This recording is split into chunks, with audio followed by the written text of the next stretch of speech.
Your voice, your opinion, your community. Fact TV, free speech protected.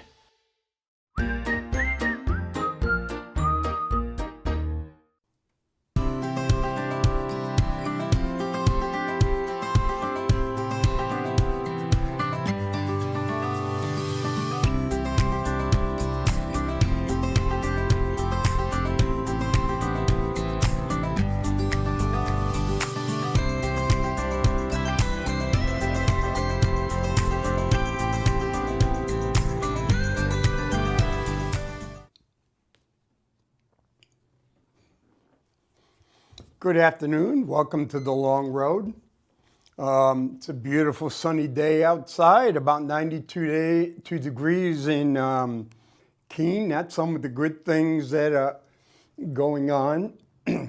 Today I'm going to talk about kind of a really boring, dry subject, finances. I bet you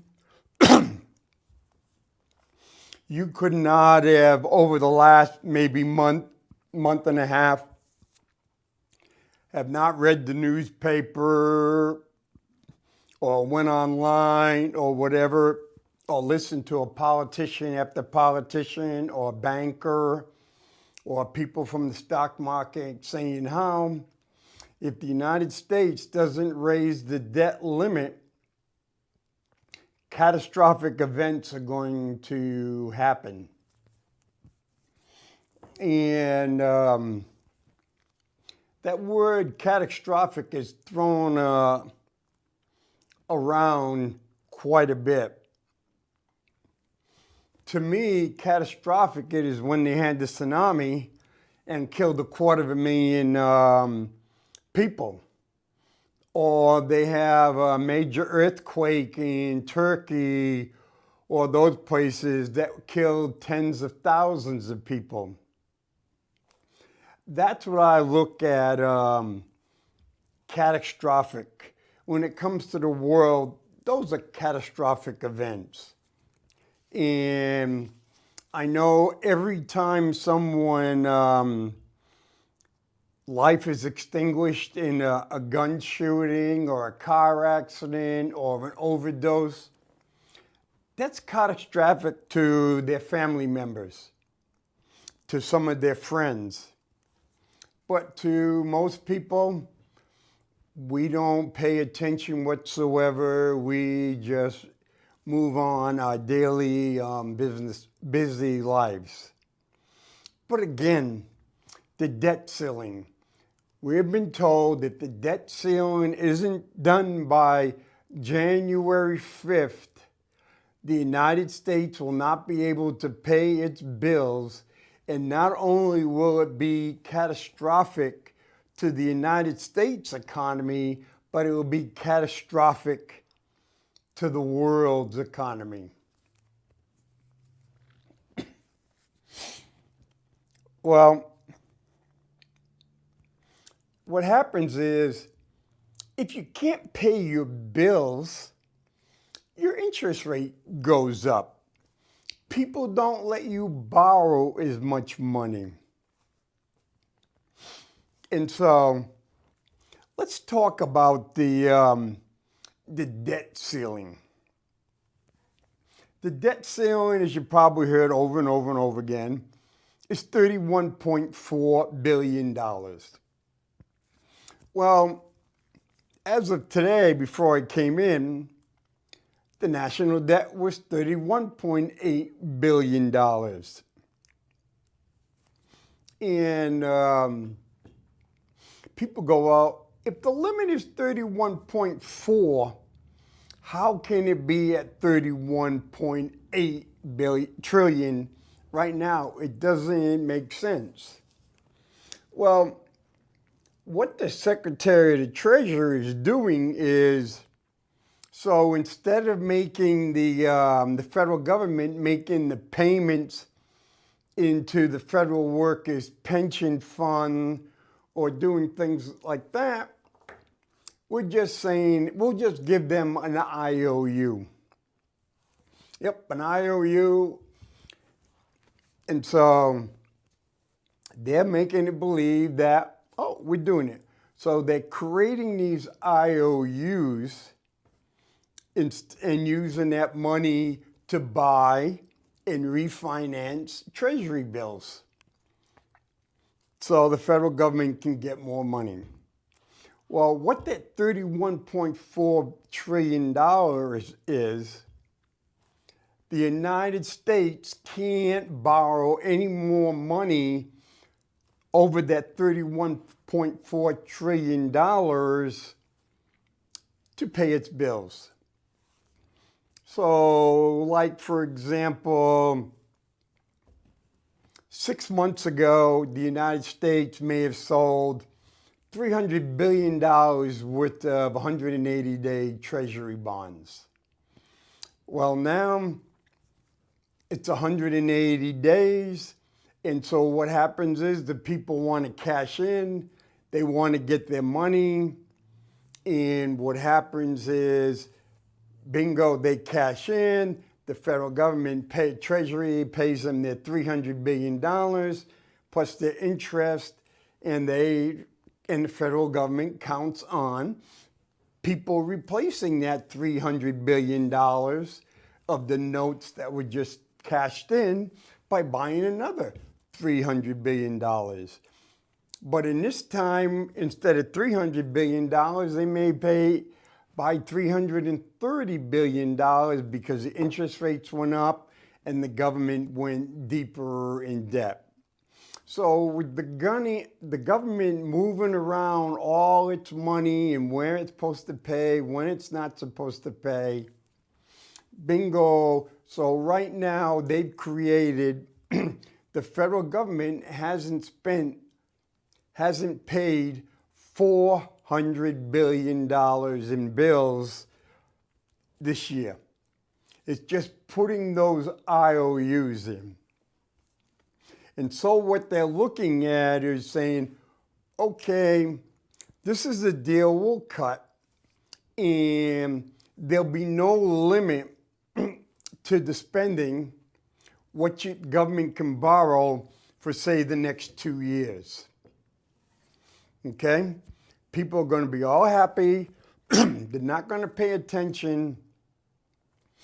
And bingo, so if it gets signed on June 4th, so that means on June 5th, the United States can go out and have another bond auction, and then it will have to sell an additional $400 billion worth of bonds just to pay all the bills it was supposed to pay in the last 6 months.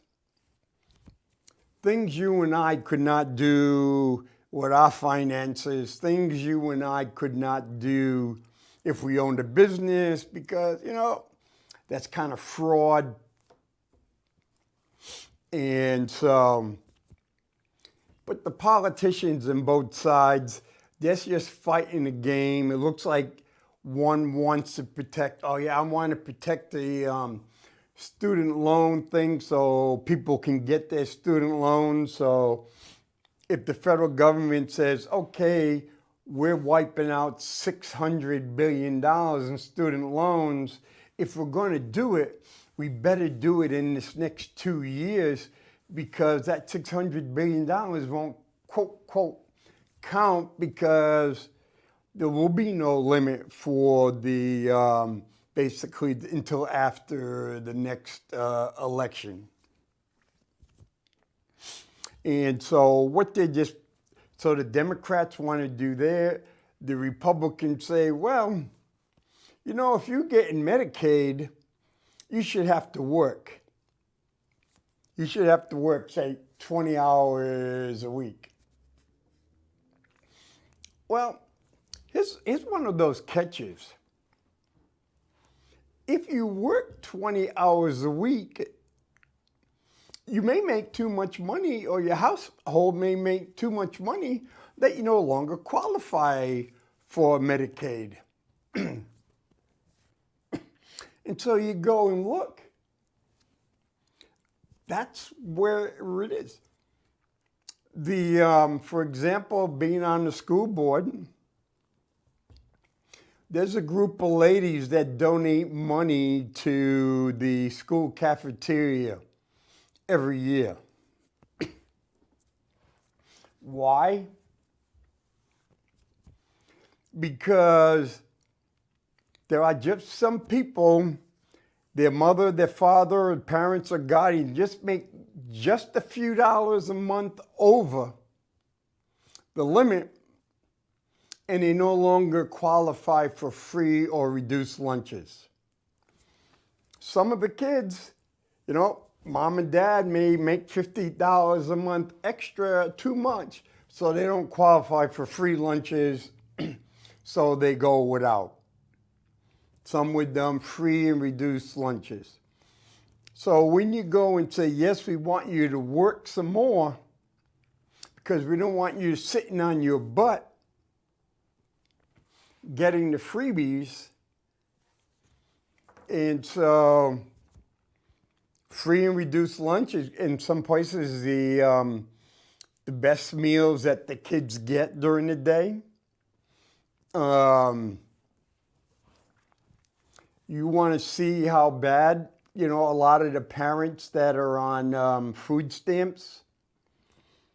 I've seen them go to Cumberland Farms, get their slushies, get the junk, highly processed, highly sodium, highly nitrate food, using their food stamp and feeding their kids. Okay? Not healthy. So what happens is, one side is saying you need to work a little bit more. So if you work, you can lose food stamps, you can lose.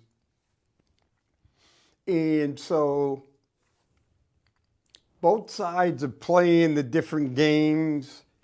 And when you go and look at it, when it comes down to us, the American people, we really don't matter.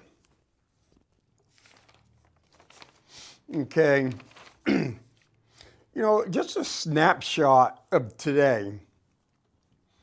Okay, the United States debt is $31.8 trillion. Okay, the United States government is going to take in $4.7 trillion in taxes. That's income taxes. It's collecting record amount of income taxes. That's corporate taxes. The corporations are paying high death tax. That people are paying there. The tax on duties, on tariffs and things like that. So the United States will collect $4.7 trillion. That seems an awful lot of money. It is. But let's see. Medicare, and Medicaid. Okay. We pay if you're working, you pay 1.35% for Medicare. And so when you turn 65, you go start using Medicare. Or if you're working and you have health care at your work, you wait until you quit working so you don't pay a penalty. Medicaid. Medicaid is basically for disabled people. If you're on Social Security disability and you've been disabled for more than 24 months, then you can get Medicaid unless you have a few serious illnesses that could really shorten your life and you can get a shorter period of time. The federal government pushed with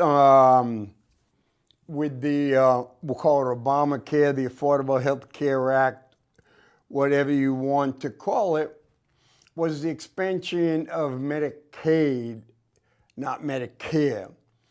And in a bunch of places, the federal government says we would pay 90% of the expansion.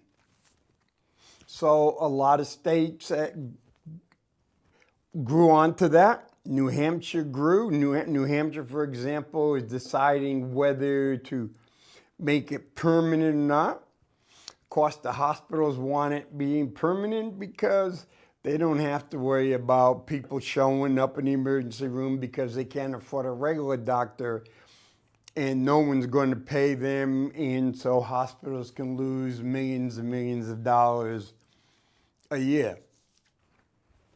Okay, $1.6 trillion. That's what the federal government is going to pay for Medicaid and Medicare in the year. 1.6 trillion. Basically, that's a little bit more than 25% of the $4.7 trillion in combined taxes. Now, Social Security, $1.3 trillion.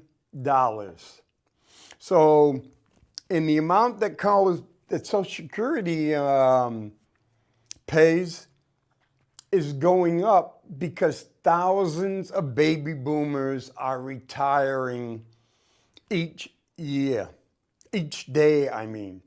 When the baby boomers retire, Social Security has to pay more.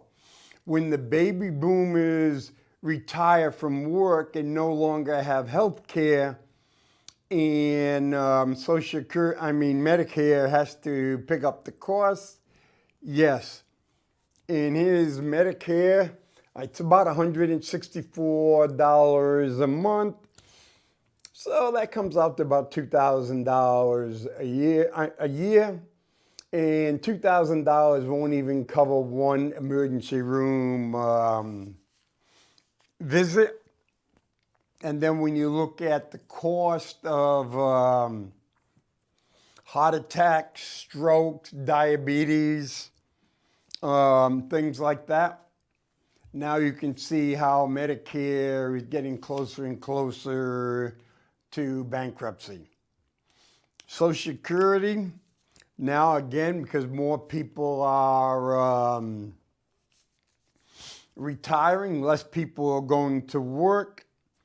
Social Security used to be bringing more money in than what it was paying out, but now it's borderline, and the number is about 2033, 2034. Social Security won't be able to pay about 75% of what the people rate unless the federal government comes up with $300 to $400 billion a year out of general welfare. So that's $2.9 billion. Okay. Almost 60% of the $4.7 trillion in taxes raised will go to Medicare and Social Security. Then Department of Defense, $800 billion. In $800 billion, you know that we have been at war for 21 consecutive years. We're spending billions and billions of dollars overseas. And we have military people overseas.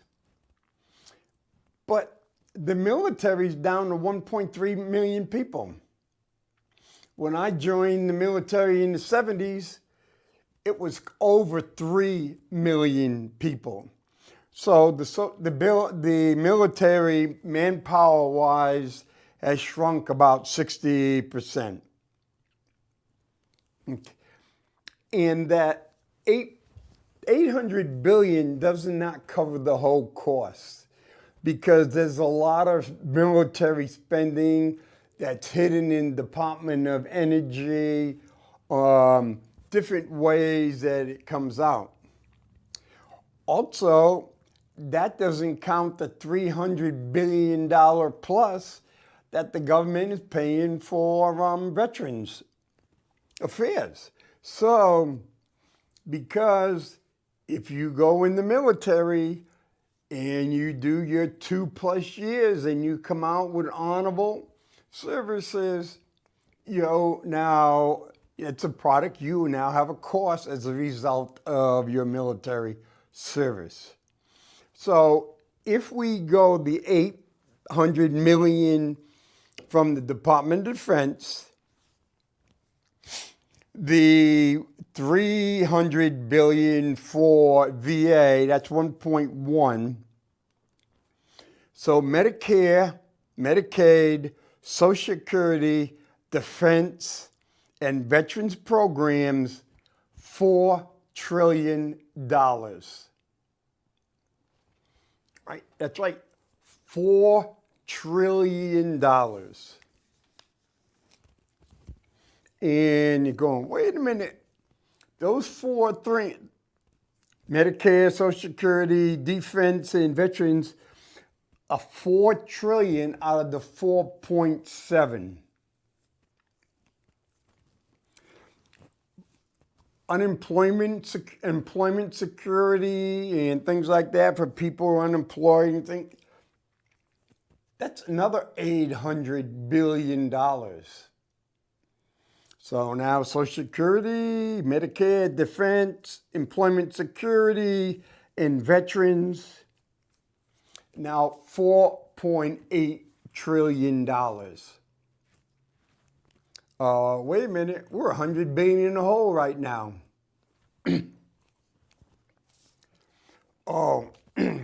We forgot this little thing over here. The interest payments on the debt. As the interest rates have gone up, so does the amount of money the government has to pay to sell its bonds. So the more it has to pay to sell its bonds, the more interest it has to pay because people want more money. So the interest payment right now is going to be $500 billion. Now think of this. This is where it's not a Dave Ramsey moment. So I'm the United States government, and I'm saying is, I'm $500 billion in the hole. So,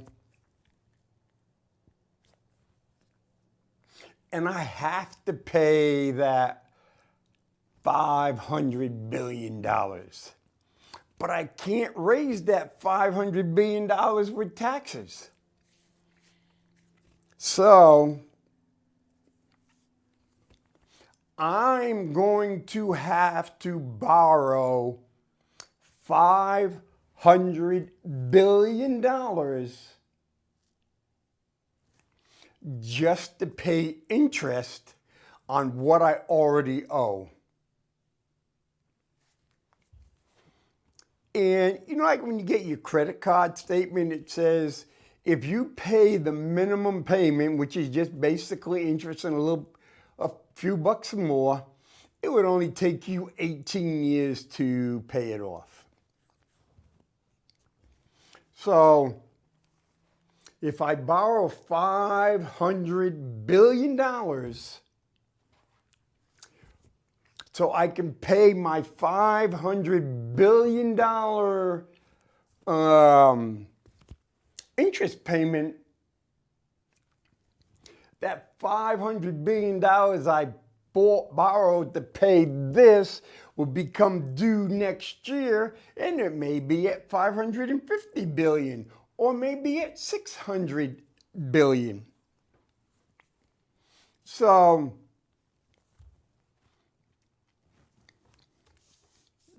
right there, that comes out, when you look at that, that comes out to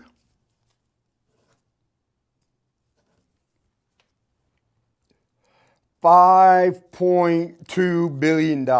I mean, trillion dollars. It's so easy to get these kind of mixed up. But the federal government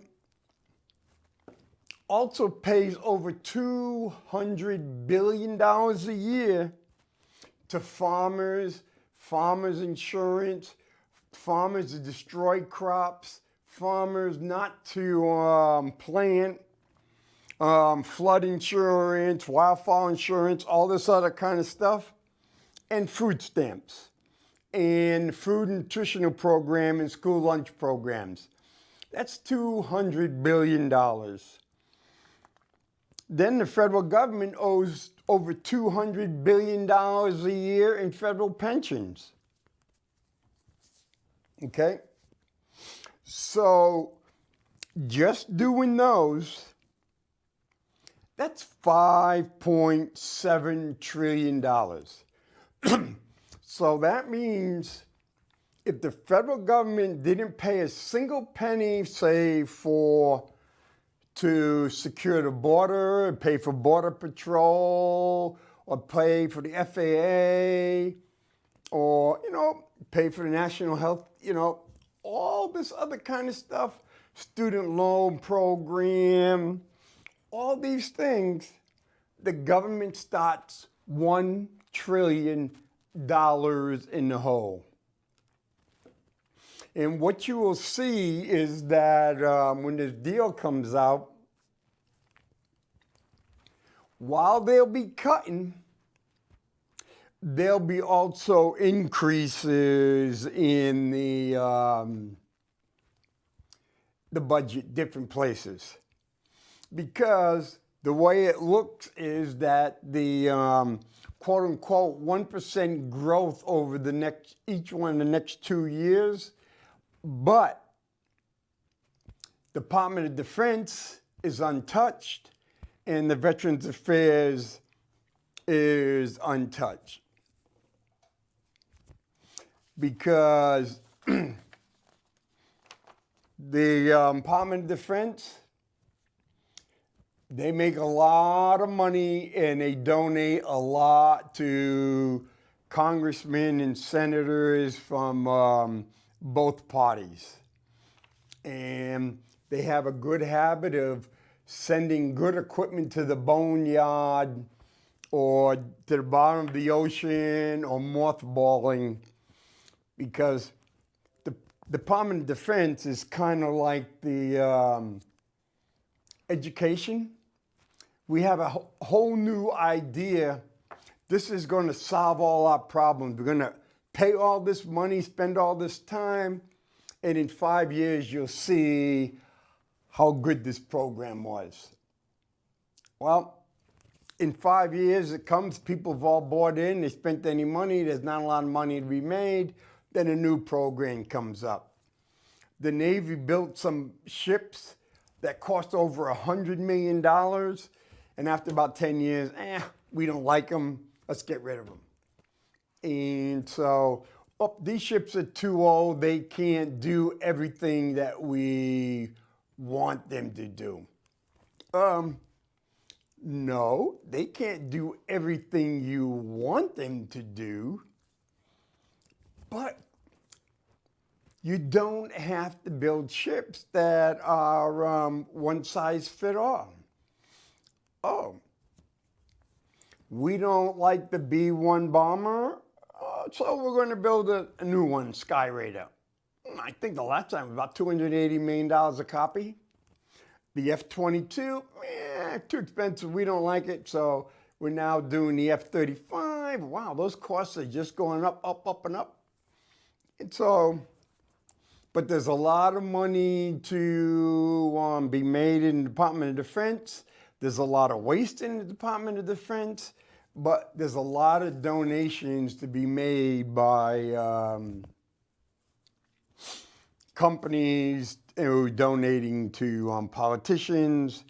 And if everybody, this comes a time where everybody has to pitch in and everybody has to do belt tightening. And so we're going to go into next year with at least $1 trillion debt. Okay. And give you an example when we talk about $500 billion in interest. $500 billion in interest, or $500 billion a year. 1 year of interest on the United States debt would fund the New Hampshire state government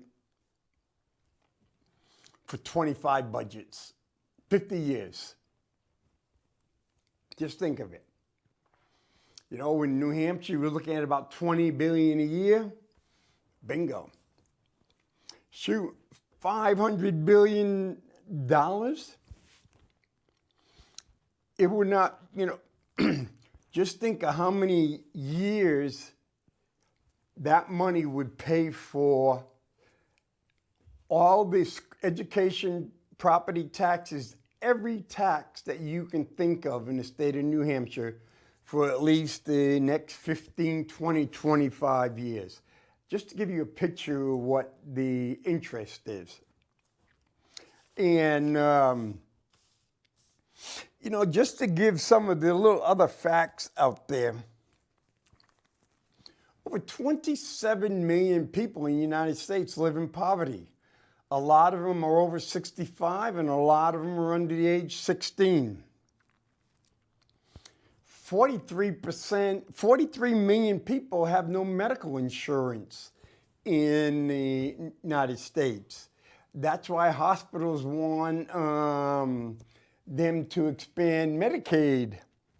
Of course, down south and everything, it's, no Medicaid, no benefit. We don't need Medicaid. That's just for people who lose and they can't.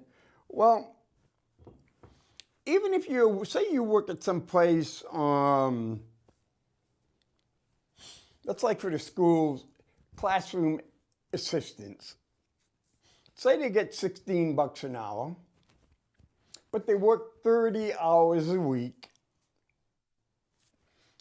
Yeah, they can get, I think it's either $3,000 or $4,000 towards the healthcare program if they want.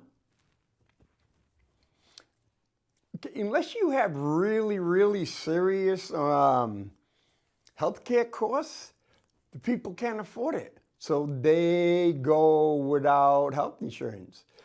There's a lot of parents go without health insurance, but the kids are on healthy kids. 43 million people in the United States are on food stamps. And do you know in the year 2000, the turn of the century, 50% of the people that worked in the United States made less than $31,823. 22 years later, that number is only increased to $35,865. $4,000 increase in the last 22 years. When you look at the combined inflation, for example, what they used on Social Security, the last 2 years, an 8.7, I think a 5.9. So that would work out to maybe round it off to 15, compound maybe up to 16. And so just using the inflation rate over the last 2 years, that should have increased over $4,500 within the last 2 years. But of course, it hasn't even increased. It hasn't even increased $4,100 over the last 22 years. In the year 2000, the average price of a new car was $22,299. Today, if you try to buy a new car, the average price is only $50,975. Almost increased by 150%.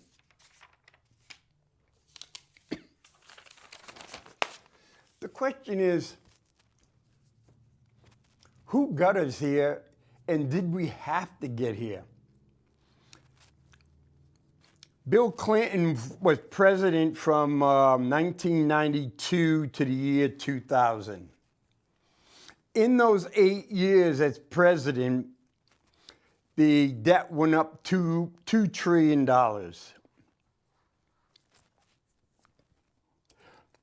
George Bush, in his 8 years, it went up $4.1 trillion. Obama in his 8 years, $8.9 trillion. Trump in his 4 years, $6.4 trillion.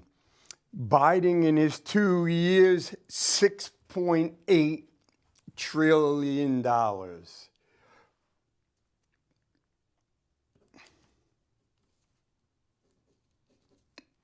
So, between Obama, Trump, and Biden, since 2009, our deficit has gone up $23 trillion. $23 trillion, basically about $1.8 trillion a year. And it isn't stopping. Even if we never increase the cost of anything that the federal government pays for or whatever, or supports, it's going to go up every year because interest rates. So, did we have to be here? No. When Papa Bush was running for re-election, he went and said, "Read my lips, no more new taxes." But Papa Bush was the last president that really stood up and showed political courage. He looked at the numbers, and the numbers weren't good. So he got taxes increased. Excuse me. Increasing the taxes cost him the election. Because Papa Bush understood how a lot of people's hero, Ronald Reagan, was increasing the deficit unlike any other non-wartime president.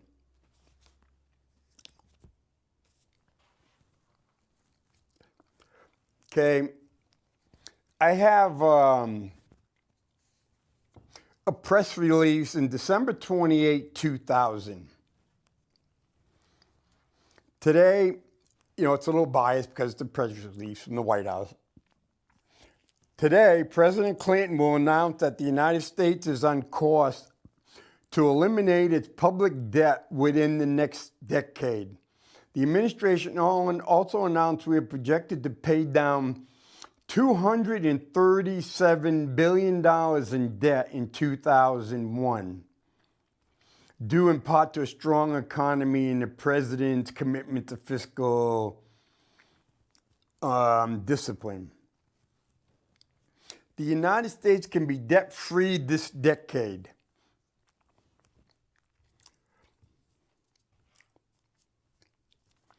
Okay.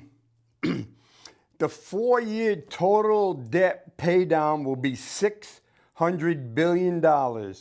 Over the last 3 years, we've already paid down $363 billion in debt. So the United States is on track to reduce the debt by $600 billion.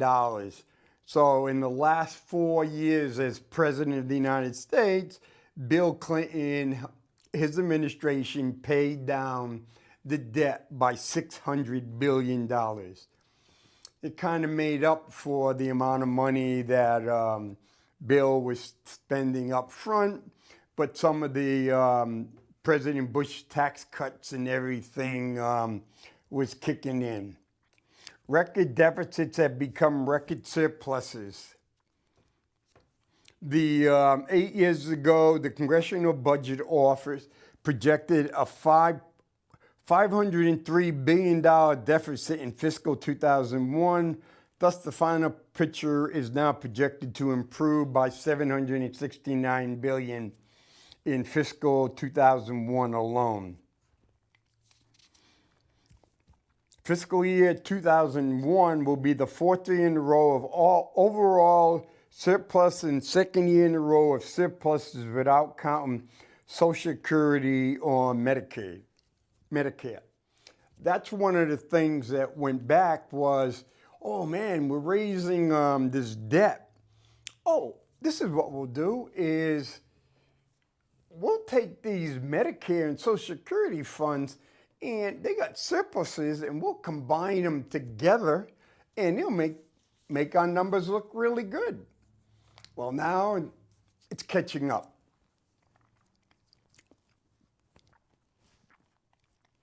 Under the Office of OBM, okay, OMB new baseline, the public debt will be eliminated in 2009. The budget baseline, by definition, includes no new initiative or policy changes, and therefore the entire budget surplus is dedicated to debt reduction, including Social Security, Medicare, and on-budget surpluses. A fiscal responsible budget that includes new investment in moderate tax relief for Medicare, the prescription drug program, and key domestic priorities would eliminate the public debt by 2010. So we added these, then you get 2000.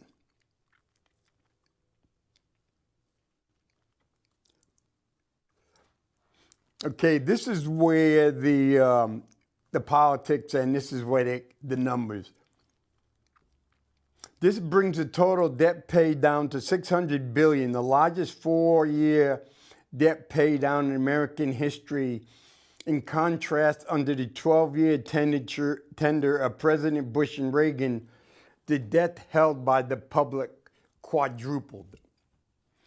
Well, that's comparing to the low number under Jimmy Carter, and that's also just using public debt. And all the federal, because you got public debt, but the federal government is borrowing, say, from Social Security or Medicare or other funds to make it. The debt held by the public will be cut in half, $3.2 trillion lower in fiscal year 2001 than it was projected to be when President Clinton took office. That's how you do it in the government speak. Okay, so I took office in 1993, and they say, the way everything's going, the budget deficit should be $9 trillion in 2001. So in 2001, it's $5.8 trillion. So I can say I reduced the deficit by $3.2 trillion. But the fifth grader might say, but teacher, you started with 2 and now you have 5.8. How do you say you reduce it from 6.2 trillion by 3.2 trillion when it actually went up 3.8 trillion? No. We don't look at how much it went up. We look at what we reduced it from what we projected. That's politics. That's how it goes.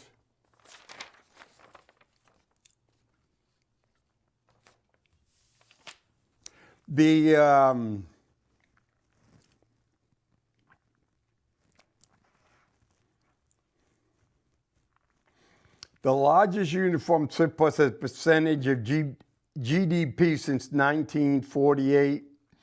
The 2001 surplus is projected to be 2.5% of the gross domestic product, the largest surplus as a ratio to the GDP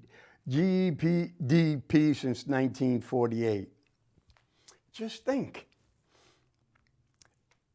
Wait a minute, if we as a nation save 2.5% of our product, of what we make a year, we can do away with our deficit. And, but that's too much. What does fiscal discipline mean for the United States? Oh, trying to buy a house lately? Lower interest rates, cut mortgage payment by $2,000 a year for a family with a $100,000 mortgage. So if you buy a jumbo loan at $600,000 mortgage, that means based on that, you're paying $12,000 to $15,000 more in interest. You know, even a $300,000 house, you're still spending that's $6,000 a year in interest, extra interest.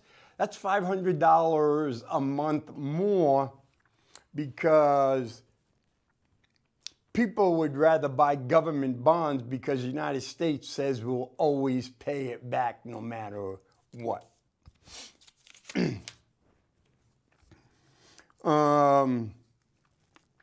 Lower interest rates on car payments. The interest rates are going up because the United States needs more money. You see the interest rate on cars? Pretty tough to get zero interest rates on cars anymore. Student loan interest rates are going up too. And so you would go in, it says, this doesn't make sense. Why wouldn't the government excuse me, want to reduce the annual deficit so we can decrease the debt? Decreasing the debt says the United States takes less money out of the market, and so that money would be available to make money.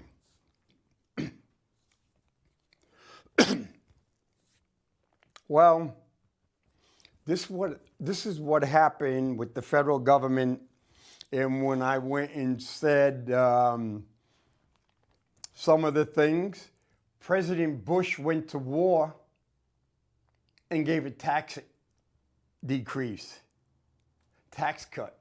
No sound country goes to war and gets a tax cut because wars cost money. President Obama says, hey, these banks are too big to fail. These auto dealers companies are too big to fail. So we'll spend billions on them. Trump went out and spent billions. Biden, same thing like Trump, went out and spent billions. You want this, you want that. And so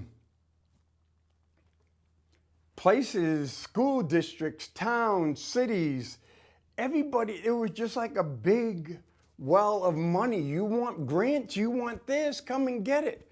What do you want to spend it on? We really don't matter. And so money just came out and people were making money.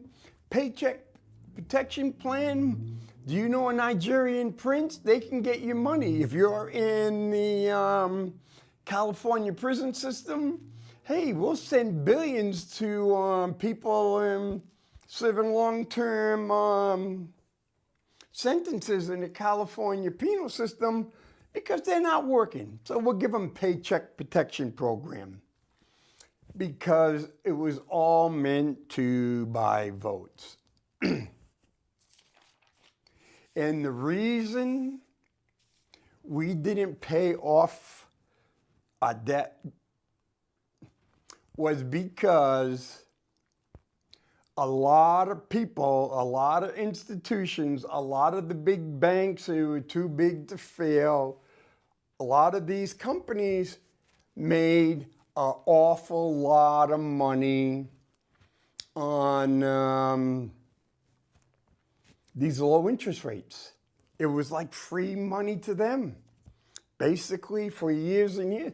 And the Fed was just buying up more, putting more and more money in. It was able for stock, the only place to go, stock markets went through the roof. People made all kinds of money. We created millionaires and billionaires. Why is someone worth $200 billion? Because stock value. And so to help pay for this, we used to get 5% on our savings account or 5%, 6% on CDs. So that went down to 0.01, 0.1. So we, the American people, were no longer collecting interest and all that other kind of stuff. So we were supporting people like Warren Buffett and Musk, Bill Gates, the alphabet people at Google, Mark Zuckerberg. All these people were getting money left and right. You know, when we go back at it, the dot-com bubble, the mortgage bubble. And when you go in and look at them and see how much time that these were backed up by United States securities. They needed more, they could sell more, create more money. And what's even great about it, we sold it to these bonds and everything to other countries. Hey, Saudi Arabia, we don't like you, but you want to buy $100 billion worth of our bonds. China, we don't like you, you want to buy $900 billion worth of our bonds. India, Japan, Russia.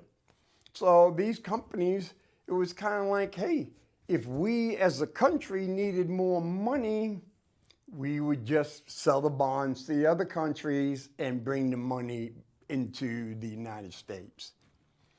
And so while you got to have some debt, because if you don't have no debt, you're a crappy credit risk. So you have to have some debt. But we have politicians who are very short-sighted. We have bankers, investment bankers, acquisition people, Shark Tank, all those trying to make quick bucks. And the reason they're able to make quick bucks is because they were able to borrow money at almost no cost. And so, whether it's the mortgages where the United States, we backed up a lot of the mortgages, we picked up the difference. Banks went under, we picked up the difference. It was no different in the 1990s, the saving and loan debacle with the low mortgage rate and everything. The federal government picked up the leftover pieces, and I think we're still paying. The banks go in and Silicon Valley Bank goes up. Yep, it's supposed to be $250,000, but you know what? We can't let that happen, and we're going to cover all the cost of anybody's, no matter how much money you have deposited in it. Another bank goes up and says, oh yeah, we'll sell you the bank for $15 billion and all its assets and everything, and we know it's worth a heck of a lot more. So it goes and goes. So this is what's happening is we're going to get another crappy deal to raise the debt ceiling. to save from default, when you look at it, the average person I'm looking at is not going to suffer very much because we're getting screwed anyway with a credit card of 28, 29, 30% when they used to borrow money off the federal government or the Federal Reserve for less than 1%. What a markup. That's why they gave you such a big deal if you use your credit card. And so, yes, I don't think we're going to fall off the world in 5 days. I don't think we're going to have a catastrophe. And it's up to us. We're going to have to go and say, enough is enough is enough. Because what's going to happen if it keeps going, you're going to have a nice small group over here, and you're going to have a lot of people over here, and you're going to have a bunch of people in the middle not making enough money to here and not making less amount of money to qualify for government benefits. But the banks, the feds will still continue to make money. The stock market will still continue to make money. And we, the American people, will still continue to pay through it in the back end by not getting the interest rates that we should rate. We're getting the bare minimum, and the max profits are going to the big guys and big women, big everybody, and it's frustrating. You know, whether you like George Bush or not, the first one, when he said, "Read my lips, no new taxes," and then he went and says, "Holy crap, I need to raise taxes for the betterment of the future of the United States." He made a decision for our financial future. I wish some of our politicians would show the same profile and courage that he did. So that is it. I know it was kind of boring, kind of dry, but just wanted to let you know, I don't see a catastrophe coming.